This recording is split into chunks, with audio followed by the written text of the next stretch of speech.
Hey guys, Melissa and Mandy here from Moms and Murder, and we wanted to introduce you to one of our very favorite podcasts, a podcast that combines two of our very favorite things, music and true crime.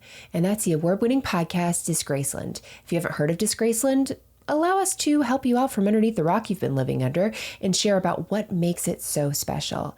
Disgraceland is a show that tells the jaw-dropping stories of musicians behaving very badly, and some even getting away with murder.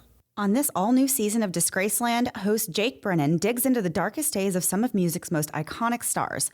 As a matter of fact, we have a clip from the new season right now. We all think we know the story of Britney Spears, a pop princess and generational icon locked into an unconventional conservatorship for 13 years by a man she feared and distrusted, with 30 to 45 predatory paparazzi following her every move. Over the past year, thanks in part to the #FreeBritney movement, we quickly learned that we do not know the whole story. But Jake is here to tell us in only a way that he can. But why don't we just play the clip for you? And while you're listening, follow Disgraceland wherever you get your podcasts. Or you can listen to all 10 seasons exclusively on Amazon Music. Hey everybody, this is Jake Brennan, host and creator of Disgraceland, the award-winning music and true crime podcast that brings you the unbelievable but true stories of musicians getting away with murder and behaving very badly. In the new season of Disgraceland, we're bringing you stories about icons like Pink Floyd, Jennifer Hudson, blues legend Robert Johnson, and many more. Check out a clip from our upcoming episode on Britney Spears, coming up next. Britney Spears counted the dots hovering in her periphery.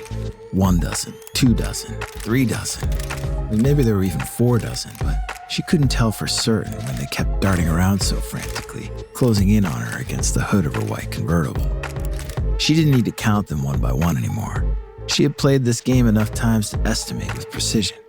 3 dozen for sure, she concluded to herself. Britney blinked in an attempt to clear her vision. She narrowed her eyebrows and looked straight ahead, dots be damned. She eased her foot down on the gas pedal of the Mercedes and crept forward with hesitation. Not unlike the hesitant look plastered on Britney's face, one hand cupped over her mouth, teary eyes shielded with designer shades, the kind of look you wear when you've just been informed you've lost all visitation rights for your children. It was October 2008. Britney's sons, Sean and Jaden, were legally in the care of her ex-husband, Kevin Federline now, as the judge just informed her in the courthouse she was leaving, or attempting to leave anyways, but the dots weren't having that. The dots were always there when bad news found Britney. The dots made bad news out of her reacting to bad news. Photo-hungry pricks. Britney, look this way, Britney. Her foot slipped and pressed down harder on the gas pedal. The convertible lurched forward before she could slam on the brake. Her descent down the ramp of the parking garage lasted longer than a world tour. She eased her foot on the pedal one more time and the speedometer crept from 0 miles an hour to 3.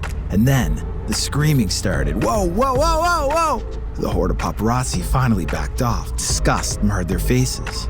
From where they were standing, all the paps heard it.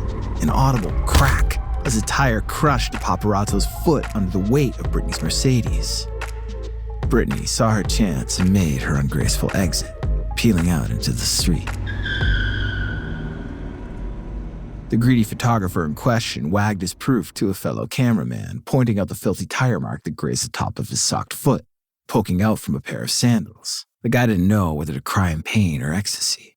He had much more than a broken foot. He had a headline and a lawsuit against Britney Spears. Jackpot. In the late 2000s, Britney Spears was an industry. But covering Britney Spears, that was an empire.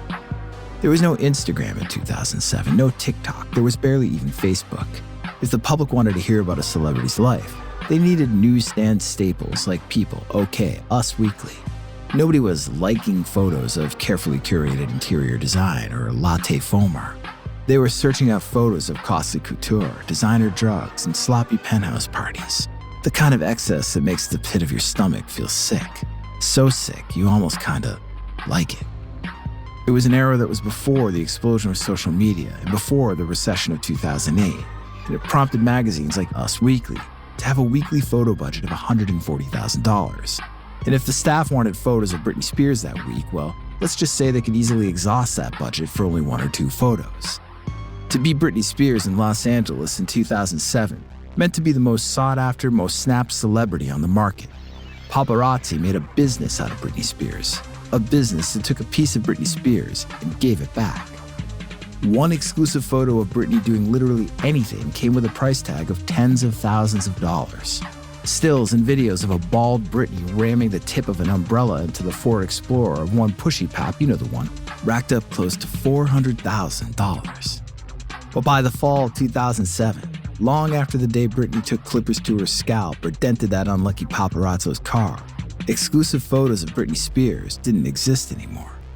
They didn't exist because between 30 and 45 paparazzi followed her every move, every single day. They pursued her with the hopes that she'd be willing to give it up, a real hypersexual industry term meaning a celebrity will indulge a paparazzo and pose for a memorable photo or two. Paris Hilton gave it up all the time, but Britney was a wild card. She only gave it up some of the time, and not so much in 2007. There were regulars in the game who proudly flaunted their aptitude for ambushing Britney. There was Hollywood.tv, the outlet responsible for capturing incidents like the aforementioned foot mutilation.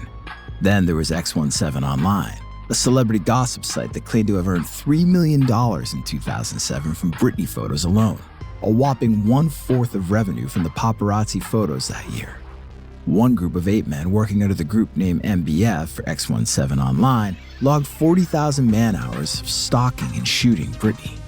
A leaked memo from the Associated Press even stated to staff that anything Britney does is news. They had her obituary saved in drafts at the time, too. Britney Spears wanted dead or alive. Dark. If you liked what you just heard, you can hear the new season of Disgraceland and all past episodes for free, only on Amazon Music, by going to amazon.com/Disgraceland.